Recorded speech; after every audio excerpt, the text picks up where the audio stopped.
All right, today we're going to be watching Oversimplified's video on the Three Kingdoms, or the War of the Three Kingdoms. I'm a big Oversimplified fan. I've been watching their stuff for years. I've seen pretty much every video on their channel.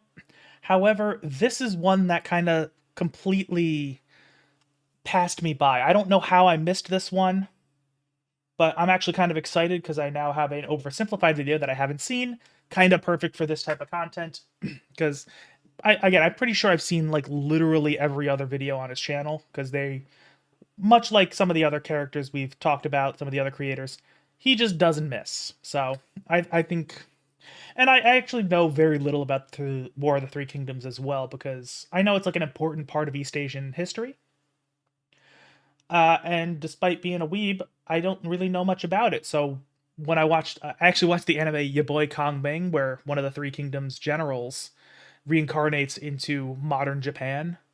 Like that was, I feel like I missed a lot of the references by not knowing enough about the Three Kingdoms period. So I am very excited to get a look at this. I don't know how I missed this back in the day, but I did. So let's just get started because I'm excited. Again, Oversimplified just doesn't miss. And actually, let me quickly pop the link in chat for those who are watching on stream. For those who are watching in the video after the fact, the video link will be in the description down below. Please do support the original creator. We always appreciate the original creators here. So let's get started. Just a quick reminder that you're watching the Highlights channel right now. If you want to catch these streams live or want to check out my more high-effort analytical content, consider checking out the main channel linked in the description. This video was made possible by Total War Three Kingdoms, the brand new strategy game from the multi-award winning Total War series. It's not brand Support new my anymore. channel by using the link in the description down below to buy the game on Steam. Also, new merch available now in the store, including It's not new a mystery anymore. new character pin. I wonder who it could be. Ancient China. The sun is shining. The birds are singing. The children are playing in the village square. What a wonderful time to be alive! Hey, the Yellow River flooded again and destroyed all your crops. Yeah, Chinese history is very interesting to me because it's like, it's always like a thing happened and then 17 million people died as a result.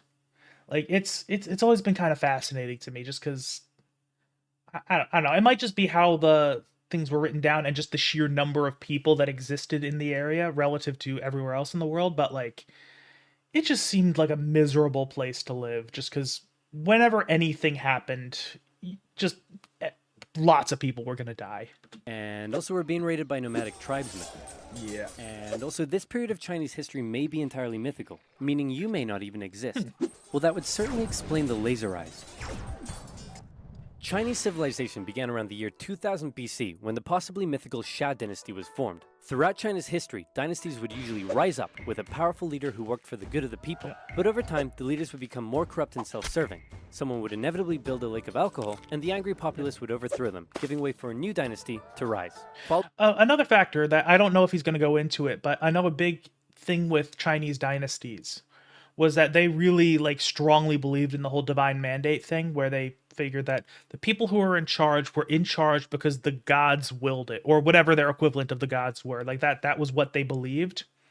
However, that meant that when things went wrong, like there was famine, there was flooding, there was all this stuff, a lot of times the populace interpreted it as the gods no longer favor this ruler. It is time for a new one. So that is also a factor of things. So sometimes, even if the rulers aren't actually bad, they can sometimes just be unlucky, and then the people rise up against them for those reasons. Following this pattern, the Xia dynasty was replaced by the Shang, who liked bronze and writing, but then the leaders got corrupt, and were replaced by the Zhou, who liked iron and philosophy. But that one sort of just fell apart, and was replaced by the Qin, who liked building walls and people made out of rock. But they were pretty... Okay, and I really like the visuals he's doing of how each one grows a little bit more and a little bit more. Although actually, wow, the Qin dynasty, I've heard about the Qin dynasty. I don't know anything about it, but the fact that it's only like 15 years long, which means it can't have had more than like 1 to 3 leaders. That's a short dynasty. Holy shit. tyrannical from the start and were quickly replaced by the Han, who like Okay. creating new trade routes Okay, that's also really... Oh, no, that's like 400 years. Never mind. BC to AD, that, yeah. and getting in touch with their emotions. In line with this pattern, the Han Dynasty came about under the strong and popular leadership of Emperor Gaozu. The dynasty remained firmly in place for over 4 centuries and was considered a golden age in Chinese history, developing new forms of art, political thinking, technology. Oh, Wait, golden I age in gotta Chinese see history, what the book developing he new was reading forms of says. art, political Under the foot of the law, legalism. Okay. thinking, Okay, technology. Oh, oversimplified. looks like all the leaders got corrupt. Fucking See, fidget probably spinner. the biggest problem in ancient China's political system that allowed so much corruption to come about all the time was a little something called court culture. Let me explain. Imagine for me, if you will, that you are the son of the Chinese emperor. Hooray! Now, apart from how weird it is that you have a ton of stepmoms and many of them would like to kill you, and also all of your friends are middle-aged dudes with no dongs, life's pretty alright. One day, your father says, "Son, I know our relationship hasn't been the best, and I've never said this before, but I just want to let you know that I love you." Oh no, I'm having a heart attack! Look at you. Now you're the emperor. I'm so proud of you. But wait, you are but a child and have no idea how to rule over a massive empire. Fret not, because just The same kind of thing would happen in medieval Europe as well, where kings would die and their sons would be, young, although they would usually have a regent to rule in their stead until they became of age. But at the same time, the medieval courts were just packed with people who were interested in power. So a lot of times, the king's advisor would usually be the one that's actually in charge. So the same kind of things could happen all over the world, but I guess maybe he's mentioning that it was a uniquely bad thing in ancient China. I don't know. about everyone in your court wants to help you out with that. Hey man, remember me? I'm your mom's bro. Anyway, I heard you needed someone to rule over China for you. I mean, to help you rule China. So hey, here's a popsicle. I hope we can get along. No way, man. We've been your friends and your personal caretakers your whole life. And even though we may have no dongs, I think you should give us all the power to rule China. I mean, help you rule China. So who will you be influenced by? Your scheming uncle or your loyal eunuchs? And towards the end of the Han Dynasty, a string of child emperors allowed more and more power to fall into the hands of the eunuchs. Yeah. Oh no, now they're scheming too. Yeah, They began the handing rapport out building government probably jobs made for a big bribes, difference. heavily taxing the poor for their own wealth. And while you're sitting there eating your popsicle, everyone in your court is literally murdering each other to try and consolidate more power and riches for themselves. While all the peasants are outside like, hey, did you guys know there's been a drought out here for 2 years? Yeah, that's an interesting thing, because I know that a big thing like in ancient Rome was they kind of realized that, hey, if the general populace really doesn't like you, that's going to be a serious problem moving forward. So that's why they kind of had the whole bread and circuses thing where they said, hey, if they have food and they have entertainment, they'll be chill. It seems like ancient China, they were so concerned with their own political power and their own personal well-being, they didn't necessarily at least have a full understanding, a full structured understanding of that. So, I don't know, that's an interesting thing to consider. Again, I know he's condensing a shitload of history into a short video that's even short by his standards. So there's probably a lot of details being skipped over, but it is something to consider. Guys, obviously the people weren't too happy that while they were struggling to survive, they were also being heavily taxed so that the eunuch faction could all have rockin' mansions, complete with swimming pools and Alexas. So finally, when a self-proclaimed Taoist wizard came along and was like, you know whose fault it is that we're all out here starving? It's the emperor and his posse. They've lost their mandate from heaven. Mandate of heaven, that's what I was talking about. When I said divine mandate, that's what I was talking about, where when shit goes bad, they said, oh, the gods don't like you anymore. Time to fucking leave. And the imperial family must be destroyed with an unrelenting, furious wrath. Also, check this out. Huh?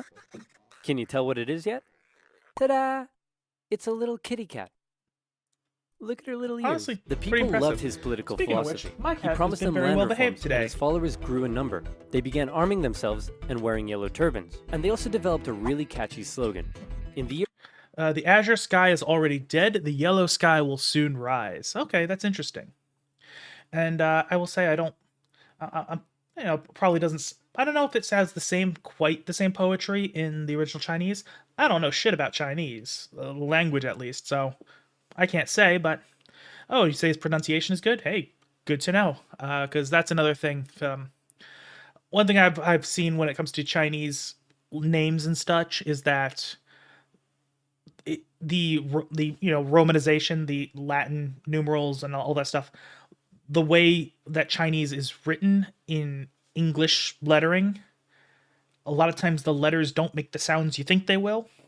And I know that pronunciation is also like a nuanced conversation with the Chinese language, so I don't even try to pronounce things with like any kind of severe focus and detail because I just know I will fuck it up no matter how hard I try. Year 184, the Yellow Turban Rebellion broke out across China, with millions rising up against the Han Dynasty, and the imperial government in the capital city freaked out. With all their I will say it's another interesting thing is that it's neat to see the differences in the animation style from old Oversimplified, because this is what, 6 years old, either compared to modern day, where there's actually a lot more polished animation. I mean, the visual style is still there, and it's still clean and polished. It's just there's just more actual animation as opposed to what here you can see is pretty clearly just some keyframes being done here, and a lot of it is popping in and out and stuff like that. So it's neat, and you either really practiced or trying not to be offensive. I will take your word for it. I don't know enough to really comment on that fact. Bickering, they were completely unprepared and unable to deal with such a huge rebellion. So they were forced to call on independent warlords from across the empire to help them deal with this situation. Some big names took part in the fighting. I'm talking the likes of the great Cao Cao, the tyrannical Dong Zhou, Liu Bei, Sun Jian. Oh, Liu Bei, I'm pretty sure that was I don't know if that was Kong Ming or that was somebody he was associated, or if it was just another character in that show, your boy Kong Ming. Much better than it has any right to be, by the way, but that is a name I recognize from your boy Kong Ming.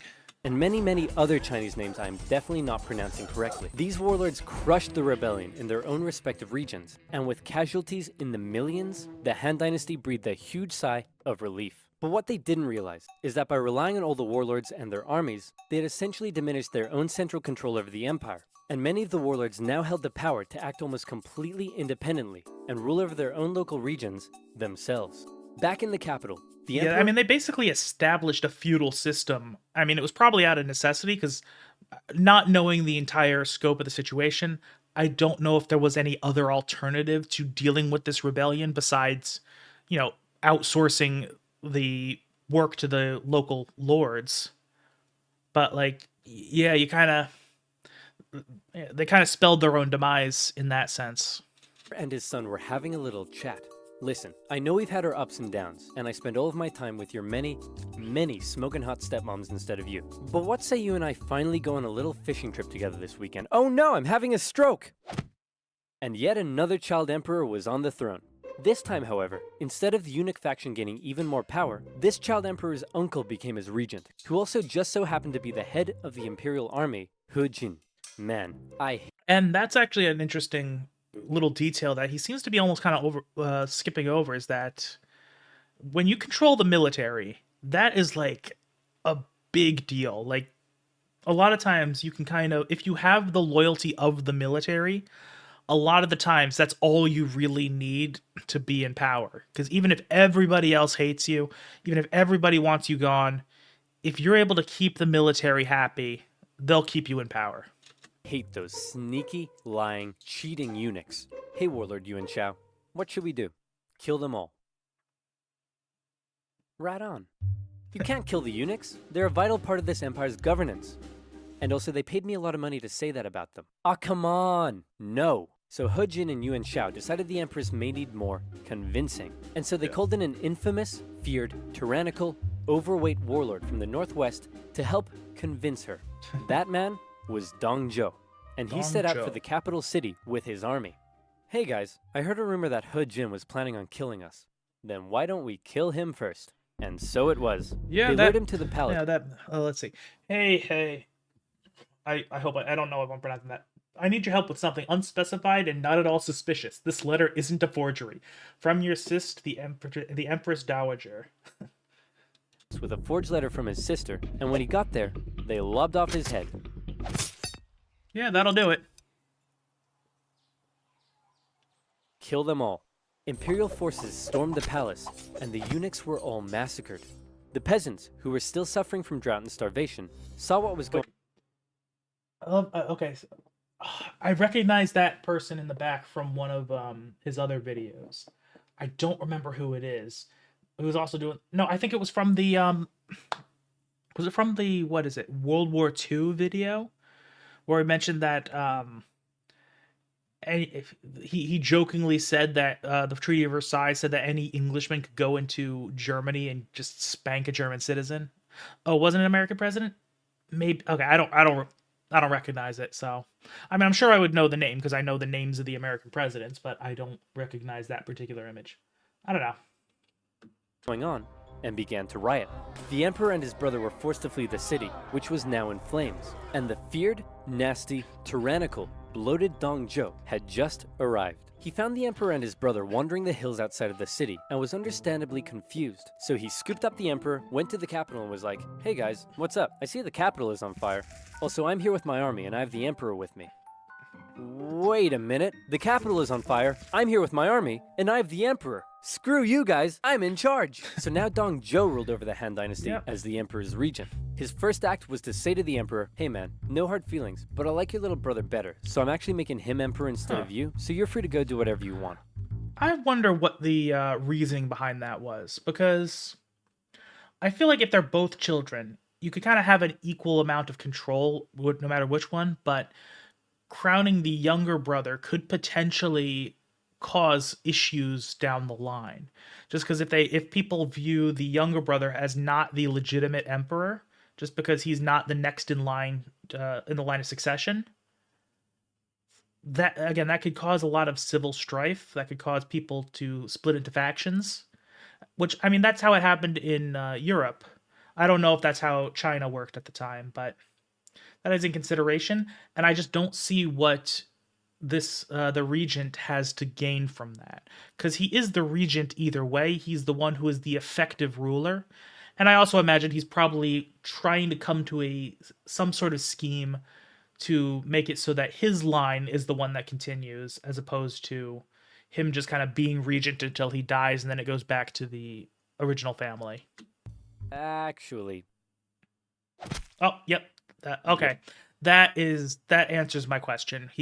I could have waited 2 seconds and it would have been answered, but yeah, that kind of solves the issue of succession. If the legitimate heir dies, then the next in line becomes the emperor. Makes sense. Yeah, that feels better. Dong Zhuo ruled with an iron fist, and he did whatever he wanted. He made absolute decisions himself, showing no regard for the monarchy. He had his opponents or those who disagreed with him killed. He broke protocol, doing things like keeping his sword when approaching the emperor, wearing shoes in the court, sleeping in the emperor's bed, and worst of all, he would walk in the presence of the emperor. You were meant to trot. The other warlords around the empire hated him, and so they said, "Something needs to be done about this guy. What say we form a coalition and oust him?" And it was agreed. And that is interesting that he is so flagrant to the traditions, because that is another thing that could potentially cause problems. Like, he doesn't seem to be gaining a whole lot from just complete like the way I view things is that if he's going to do stuff like this, it kind of has to be gradual for the people to accept it. But yeah, I don't know. Warlords from across China, their armies amounting to 100,000 men, allied together against the tyranny of Dong Zhuo. Yuan Shao's coalition consisted of some of the nation's most capable leaders, including his half-brother Yuan Shu, the great Cao Cao, and Sun Jian. But Dong Zhuo had an ace up his sleeve. His protege and adopted son, one of the most skilled and feared warriors in all of China. It's Lu Bu. This guy was a beast of a man. He never lost a duel, and no other warlord dared challenge him to one. He was also famous for betraying just about every warlord he ever fought for, something that Dong Zhuo didn't seem too concerned about. Okay, and I know this is just kind of the nature of how Oversimplified tells his stories. I'm wondering how notorious he was, like how bad his reputation was really. Because, again, if loyalty is a question, especially for somebody who is in a tumultuous political position to where there's already issues of people rising up against him, I don't know that employing somebody known for his disloyalty would actually be a positive, unless he was planning on betraying him first, because that was a thing that happened, like, throughout history. Like, even in more closer to modern history, the there were these two assassins in the when the Chicago mob was like the big deal back in the Prohibition era.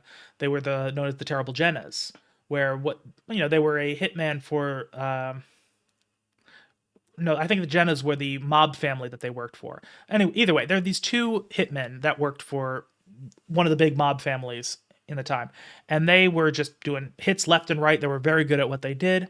Eventually, their bosses told them, "Hey, we want you to kill Al Capone," and they're like, "Oh shit, we can't say no because you don't say no to the boss, but we can't actually do it because we'd put such a massive target on our backs that we wouldn't live to see the next day." So they actually went to Al Capone and said, "Hey, this is what we were told to do. We ain't touching that. We're going to go on your side." And they basically destroyed their former organization at Al Capone's say-so.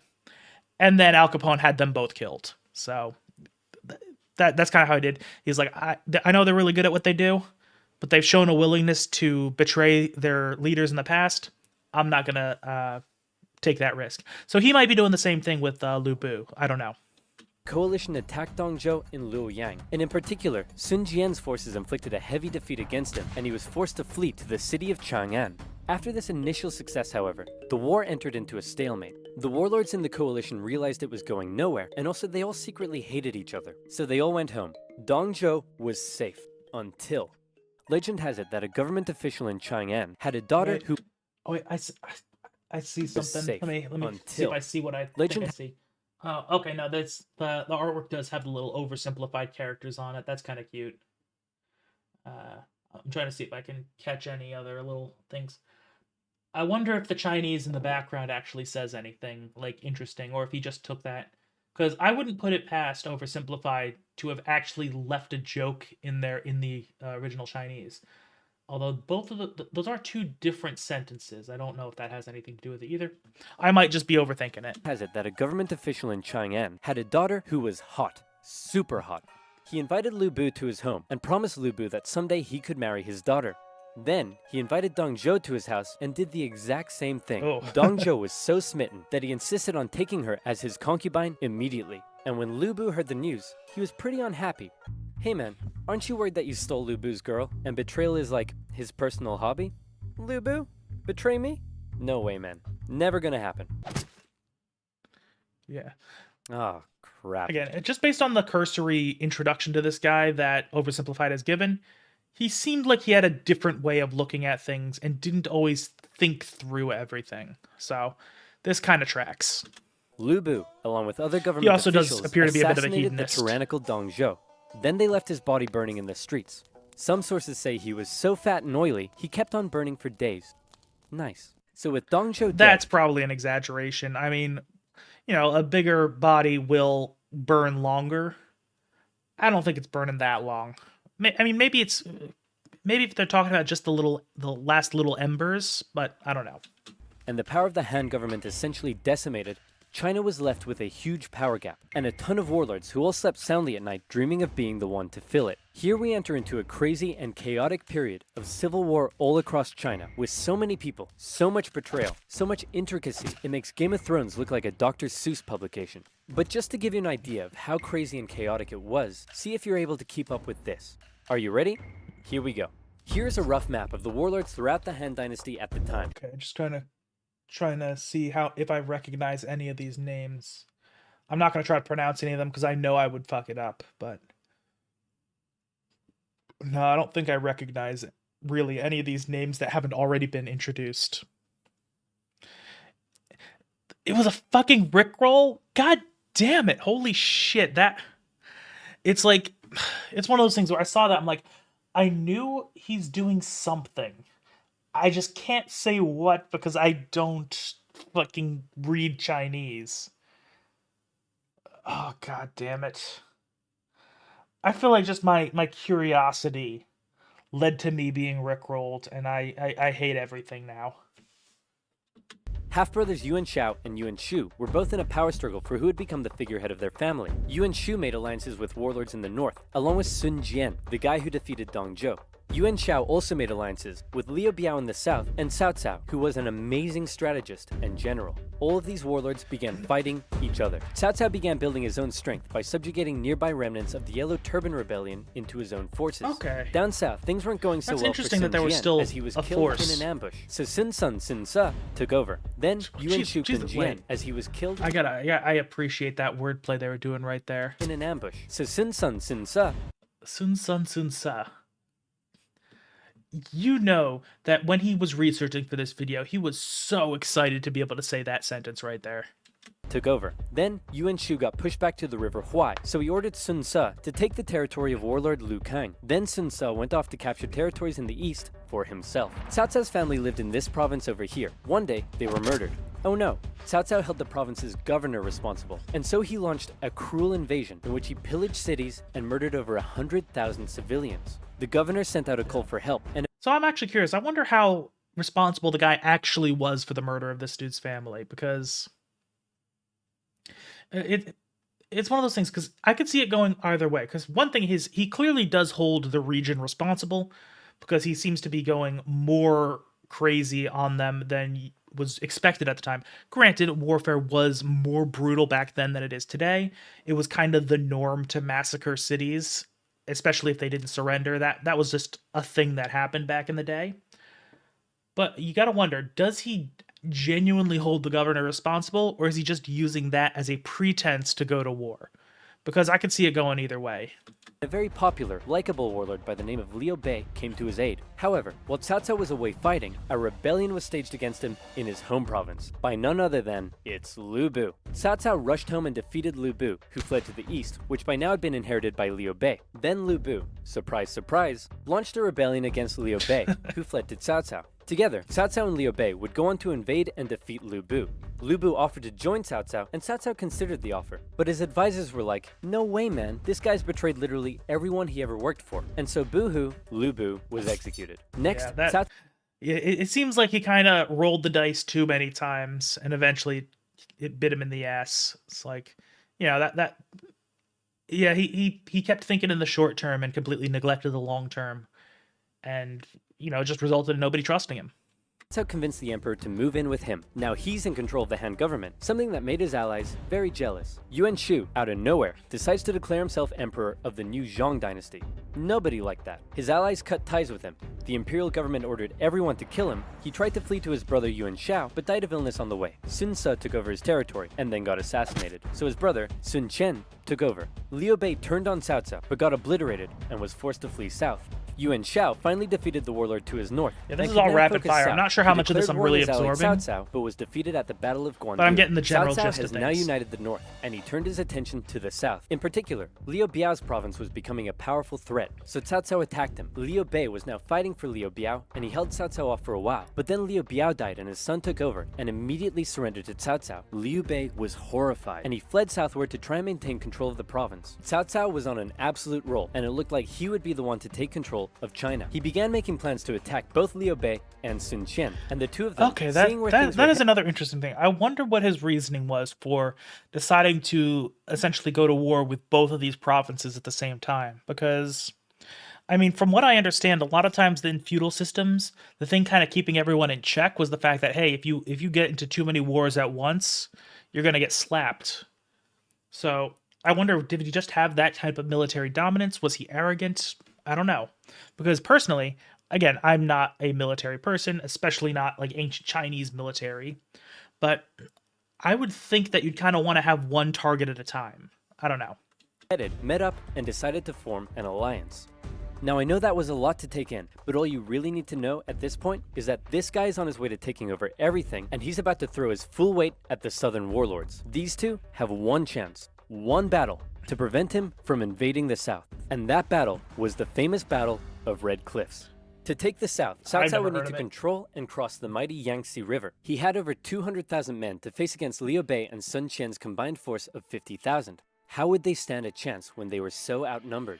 Legend says most of Sun Qian's advisors pleaded with him to surrender, but then he smashed up a table and they all backed down. Luckily, Cao Cao's forces were ravaged by disease and exhaustion, and his northern Okay. soldiers weren't too comfortable on ships. So when Cao Cao sailed down the river and the two sides met for an initial skirmish at Wulin, Cao Cao was unable to inflict a defeat against the allies. Okay, that's interesting. I will also acknowledge that this was a time in ancient history before a lot of modern tactics kind of were understood. Like, if you ever anybody's ever read The Art of War, by Sun Tzu, where you read it, and like he was like a revolutionary warlord at his time. Like he was a brilliant person who won a lot of battles by doing things that were unconventional at the time. But like so many of his things in the modern day are just kind of common sense. Like he's like, "Oh, attack their supply lines so that they don't have food." Like, yeah. So I wonder if it's a case of, hey, just coming up with some new tactical thing as opposed to just kind of throwing your guys at their guys and hoping for the best.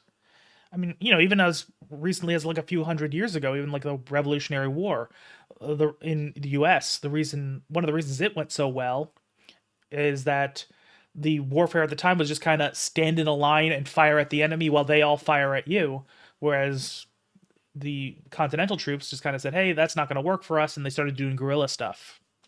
Then, one of Sun Qian's men came up with a very sneaky plan. He sent Cao Cao a letter, pretending that he and others wanted to defect to his side, and offered to bring him some of Liu Bei and Sun Qian's finest ships. Little did Cao Cao know how, and offered what's to that bring him last some little of bit? Liu Bei and Sun Qian's finest And Smash Bros. Okay. ships. Little did Cao Cao know, however, that those ships were full of flammable reeds. As they approached his fleet, they were set alight and destroyed his ships in camp. Seeing the Okay, that's situation as interesting. hopeless, Cao Cao ordered a difficult retreat through the rain and marshlands, during which more of his men fell to illness and disease. The underdogs had won, and Cao Cao would never again have another chance to take the south. Following that, the three warlords took some time to finish off some smaller competitors in their own regions, and by the year 214, China looked a little bit like this. Okay. Cao Cao continued to try to penetrate the southern regions, but had no success, and even lost the Hanzhong region to Liu Bei. Yeah, again, it just seems like his insistence on fighting both of them at the same time is kind of just she shot himself in the foot. He was, too ambitious too quickly when it sounds like, he had the advantage, it seems like, and he just wasn't able to utilize it properly. But he would have had a significant advantage if he took them on one at a time. In 217, the former allies eventually fell out over who should own this territory here, with Sun Qian coming out on top. In 220, Cao Cao died of a head disease and was replaced by his son, Cao Pi. Cao Pi convinced the Emperor of Han to abdicate and then proclaimed himself the Emperor of the new state of Wei. Liu Bei followed suit, declaring himself the true Emperor of Shu Han. And a few years later, Sun Qian joined in the fun and declared himself Emperor of Wu. And so now you have a number of kingdoms in China. How many? Count them. 1, 2, 3. 3 kingdoms. Except, actually, they weren't kingdoms, they were dynasties. And when the 3 kingdoms finally formed, not a whole lot happened. For the next 3 decades, they continued to engage in combat, but it almost always ended in stalemate, and nobody really got anywhere. So how did it all end? Did Cao Cao's descendants eventually realize his dream of unifying China? It's interesting because it almost seems like the period leading up to the Three Kingdoms is more interesting, more tumultuous than the actual Three Kingdoms. I mean, I know it's eventually going to collapse and something's going to change, but I don't know. Not quite. Instead, the 3 kingdoms became victims of the usual problems that plagued Chinese dynasties. In Wu, Sun Qian's descendant became a tyrant who was more interested in spending time with his concubines than governing. In Shu Han, Honestly, I can't. Can you blame him? Like, personally, I'm just a regular guy. I'm not invested in personally being involved in politics at all. I mean, I do have political opinions that I don't really share publicly, but I'm not interested in being a politician. I'm not interested in ruling. Spending my time with a harem sounds like a lot more fun than being the emperor. Yeah, that might have been intentional, Alan. Like it could have been, just kind of contradicting himself for comedic purposes. Corrupt eunuch faction rose up, and by now we all know how that ends. And in Wei, a string of young emperors gave way for a powerful family, the Sima clan, to take control of the dynasty's government. This Sima clan recognized the weak state Shu and Wu had been reduced to, and so they began making plans. I've just received this letter that Shu I like and that. Wu I gotta had been look at that reduced to, again. and so they began.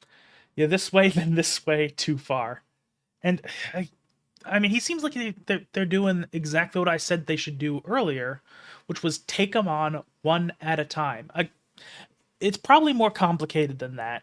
Like, I'm sure there were other considerations at the time, but like it just seems like the logical direction to go, and sounds like he's building up to them going to find success doing the logically correct thing.